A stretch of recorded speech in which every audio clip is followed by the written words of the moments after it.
What's good, everyone? It's your homie Hermit. We're back with another reaction. This time we have a Japanese American soldier recalls World War II, Memoirs of World War II, number 19. This channel is amazing. If you guys haven't yet, be sure to hop on over there as soon as you're done watching this video and drop them a subscribe. I'm telling all these amazing stories of people who fought in World War II while they're still around to tell the stories, you know. So it's an important channel, and it definitely deserves more popularity than it has. So, but without further ado, let's hop into. See, our parents are very strict about being American. You are America. You're born here. This is your country. You defend your country. Even if you have to die for your country. Mhm.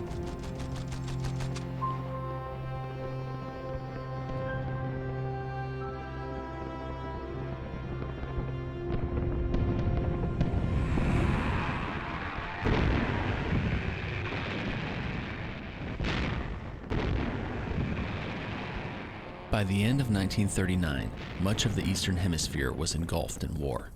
But for those in the United States, including Noboru Seki of Honolulu, Hawaii, life continued on as usual. Still, as the U.S. military proceeded to take precautionary measures against potential attacks, Noboru viewed this as an opportunity to escape the workforce. I Right? was working as a laborer during that period. Hard, dirty work. I was glad to join the army. Right? Yeah, screw that, dude. I wouldn't want to be working in the field See, either. I was working for a Corps of Engineer along the North Shore, digging trenches and fortifications for machine gun nests, Okay. ready for defense. It's not Late like in it, 1941, it's not like he was getting easy work though. He was digging trenches and all that. Ready for defense. Late in 1941, Noboru's parents made the decision to move back to Japan, their country of origin. But for reasons he could not explain, Noboru decided not to go with them. Noboru decided not to go with them. That's incredible. December 4th, 1941. They decided to go back to Japan for good. Somehow I didn't want to go with them, Japan. I want to stay locally. Boy, that was the greatest decision I ever made. If I went with Yeah. them, I'll be in their service. Mm-hmm. I'll be your enemy. But at the time, Noboru had no way of knowing just how greatly his decision to stay in the U.S. would affect the course of his life. And it all started just 3 days after he bid farewell to his parents. December 7th, 1941. A date which will live in infamy. Japanese air squadrons had commenced bombing in the American island of Oahu.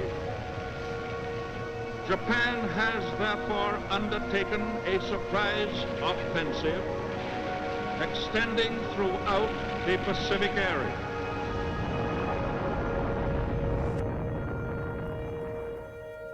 That's unbelievable. Days before Pearl Harbor, his parents moved back to Japan. It's incredible that whether it's gut feeling or something told him, staying here, it could very well have saved his life. Oh, devastating. We felt real bad because they attack us, same race, you know. But they attack, we'll fight, no matter who they are. But in spite of this sentiment ringing true for virtually all Japanese Americans, the United States government feared that their loyalty could not be depended upon as the U.S. went to war against Japan. In February of 1942, over 100,000 people of Japanese descent, most of them American citizens, were relocated to internment camps in the western United States. They were taken away, and they were sent to the mainland camp.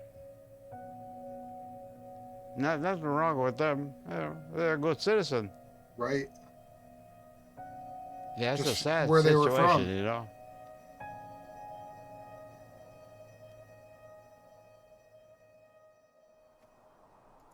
There's a song, Mike Shinoda, I believe he's a quarter Japanese or something like that, but he might be half Japanese.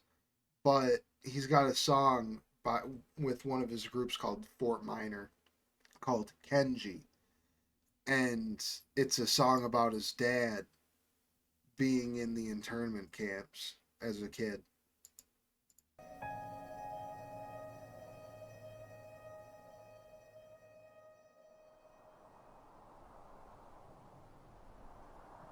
Having been spared relocation to the internment camps, Noboru continued his duties on the shores of Honolulu until January of 1943, when he was given the opportunity to join the 442nd Infantry Regiment, a unit comprised almost entirely of Japanese American soldiers. They look for volunteers. I joined right away. I didn't want to work no more, pick and shovel. Right?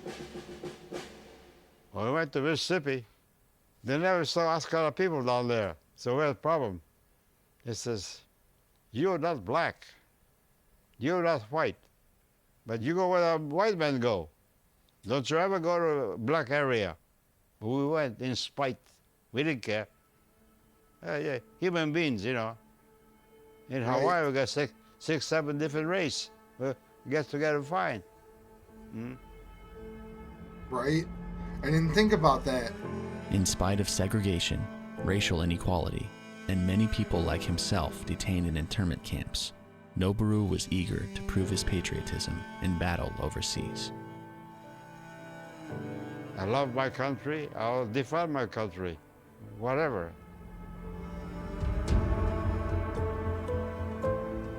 Took a ship all the way to North Africa, into Italy, Naples, Anzio, and north of Rome. Germans start shitting. Boy, see, they had all the advantage. We're below, they're up in a hill. We had to advance all up the hill. The 88 is devastating. Fast firing. And the machine guns fast firing too. Right? Kind of demoralizing, you know. Kind of demoralizing, you know.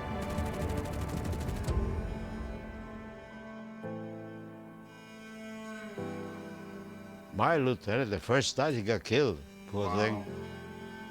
He's a good lieutenant. First night, got shot in the head.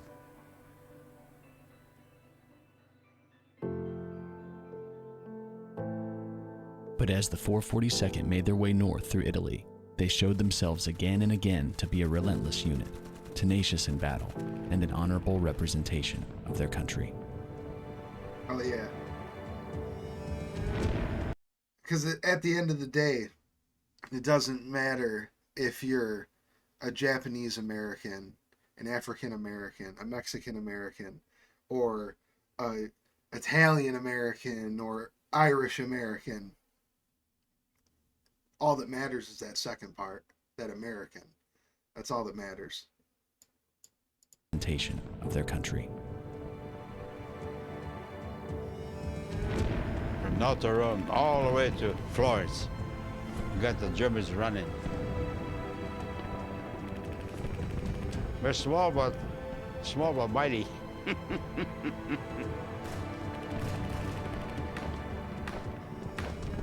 We're born together, you know. We fight together. One guy engaged, we all join in. Yeah. Go for broke. Never fear. Go all out. Go for broke. Heading into Western France in October of 1944, the 442nd was tasked with locating and rescuing an American battalion that was cut off and surrounded by the German army. 3 other battalions had already attempted a rescue, each one hurled back by the German forces. Now it was the 442nd's turn to try. But they were trapped. 200 men. Heavy pine forest, Wow. dark, rainy, sludge, muddy, a miserable place. They told us to get them out. So I company on the left, K company on the right. I and K attack.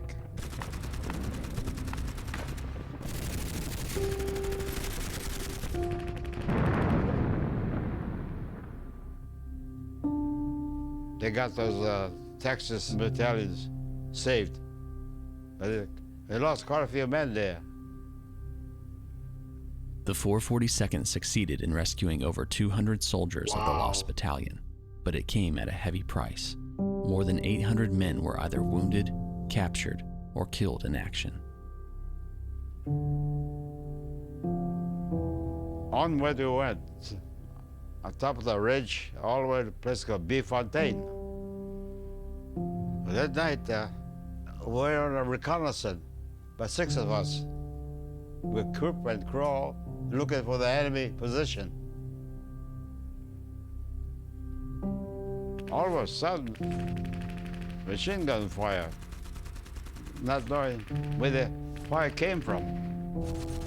I got caught by machine gun fire. Took my arm off. That was the end of my combat career. Wow. After saying goodbye to his brothers in the 442nd, Noboru was being sent back to the United States, where he would spend the rest of the war recovering in a military hospital.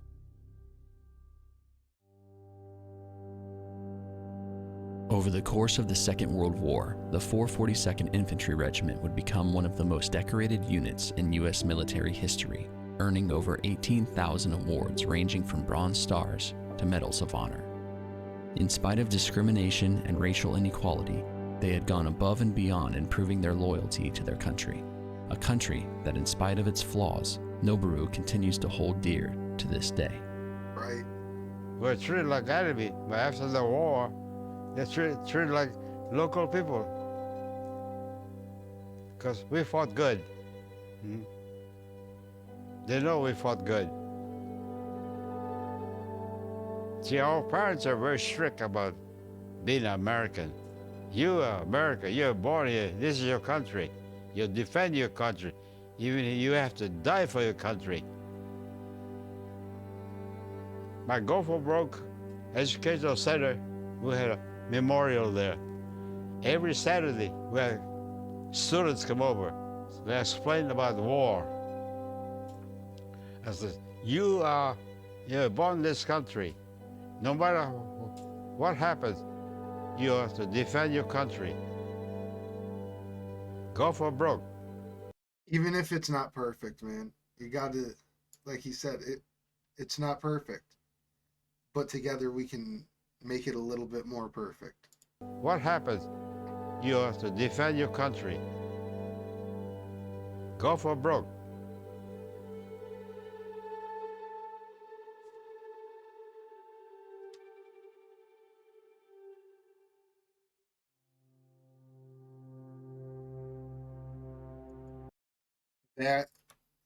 That story was so incredible. I I didn't even realize, like, I don't know if you could see before they talked about it, but I didn't even realize he was missing an arm. Thank Men like him who sacrificed some and then the others that sacrificed all, who went out there, kicked ass, and made history, it's incredible to hear these stories, dude. I love hearing these stories. So you can expect us to keep dropping them once every Tuesday. We have one coming out. I hope you guys enjoyed. If you did, hit that like and subscribe. But other than that, I hope you all have an amazing rest of your day. Catch you at the next one. Peace.